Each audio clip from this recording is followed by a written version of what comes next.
Hey guys, welcome back to the channel. In today's video, we're gonna talk about one technique that can help you improve your music productions. This can help you out if you are a beginner as a producer, or maybe if you wanna switch music genres. For example, from hip hop to pop music. Basically, in this technique, we are going to listen to a ton of tracks of that music genre you are trying to produce. We are going to analyze them and look for key elements that make that genre so special. I'm gonna show you a blueprint on how to make this analysis so you can make your own on as many tracks as you want. So without further ado, let's start.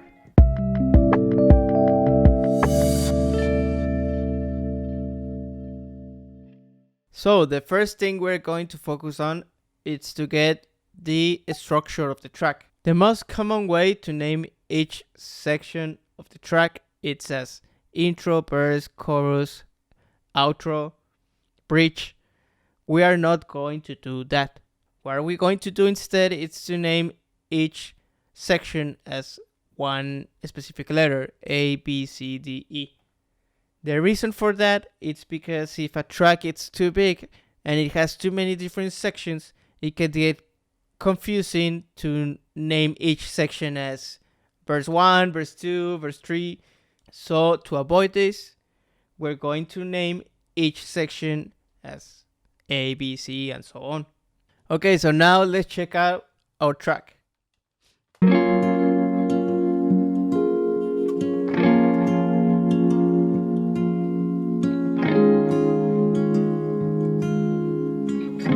As we can hear, the track starts with a chord progression and a little guitar arpeggio. So this is section A.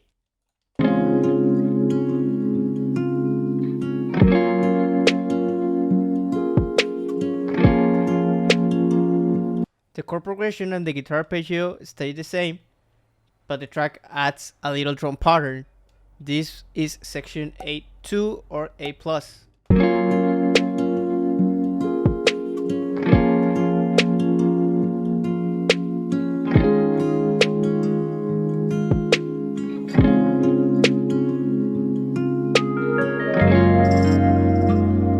Now we can hear the track added its first main melody. This changes the letter from A to V. So now we are on section V1.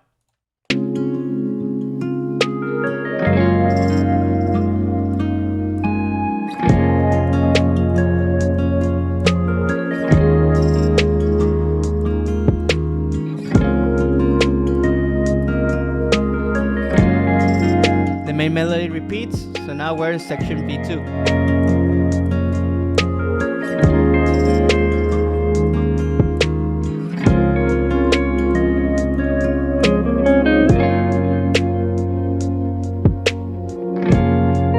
The main melody changed again, so now the letter changes from B to C. So now we are on section C1.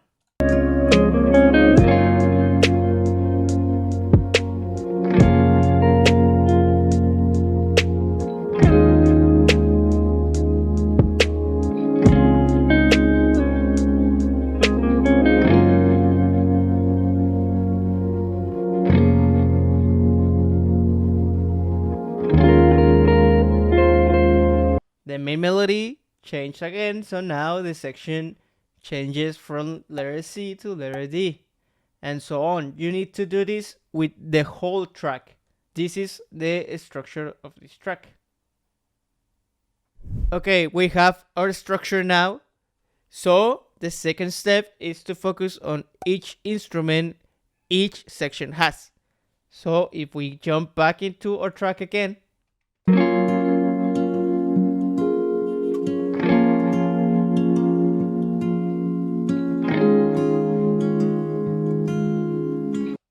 this first section has that acoustic guitar playing the guitar chords, an acoustic guitar playing the guitar arpeggio, and a little pad playing behind, playing the chords as well.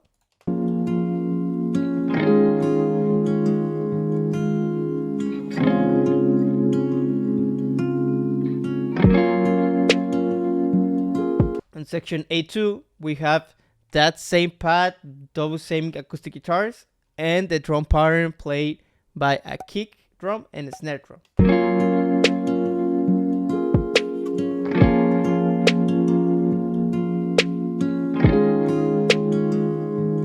We can also hear a little piano playing the chords as well.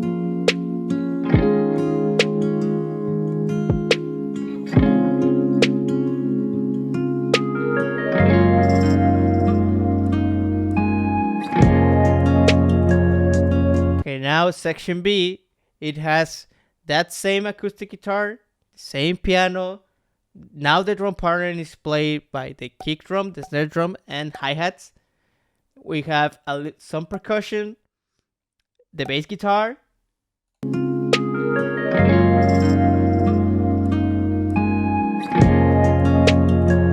a little tambourine,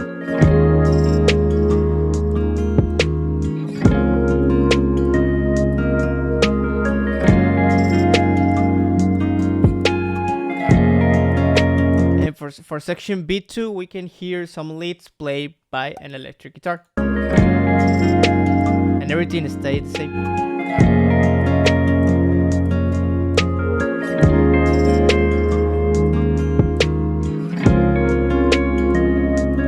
And so on.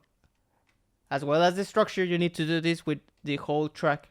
I'm gonna add all the different instruments here so you can see. Now that we have our structure and how many instruments each section has, we're going to focus on the dynamic range. Dynamic range means how exciting, how many instruments, how much volume each section has. So if we jump back into our track,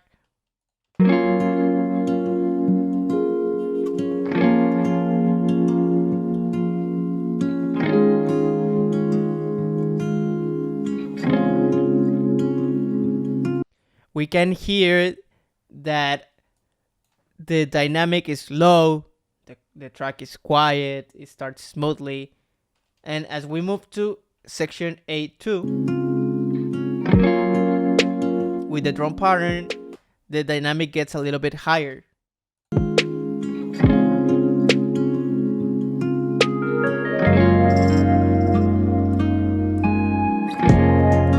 Now when section B comes around, fully loaded with the whole instrumental section, the dynamics get to pretty much the top of the track. This is the most exciting this track is.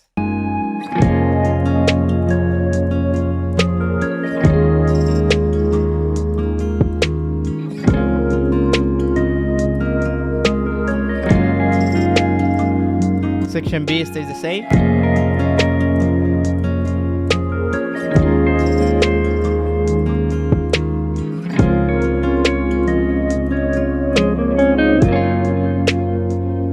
Section C gets a little lower in dynamic. It's not as low as letter A, but it's not as high as letter B. It's something in between.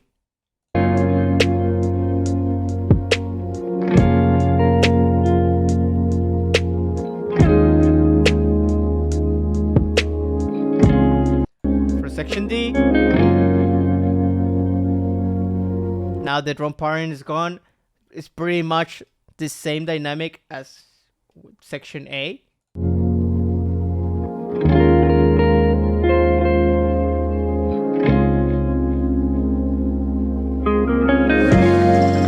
And then it jumps back into section B when the dynamics are at the highest. You need to do this with the whole track. And so you can check it out, I'm gonna show you the whole dynamic range of this track. The last thing you need to do is to get the chord progression of the track. And for this track in particular, it's relatively easy because the chord progression it's the same throughout the whole piece. There are some tracks that, depending on the music genre you are working on, the chord progression may change from one section to another. So if that's your case, just take a little note of that. write the new chord progression. And yeah, for this track in particular, I'm gonna leave you the chord progression right here. And that's everything for this technique. The more tracks you start to analyze on the same music genre, the more similarities you are going to find among them. This technique works pretty much on any music genre you want to produce, and you can use these similarities as a starting point to make your own tracks. Thanks so much for watching, guys. That was pretty much the whole video. So if you liked the video, give it a thumbs up. Subscribe to the channel, that would help me a ton. And leave a comment below if you want to see more videos like this one, if you have some ideas for some future videos, or if you just wanna give me some feedback, I would really appreciate it. And yeah, guys, thanks so much for watching. Hope you have a really creative day.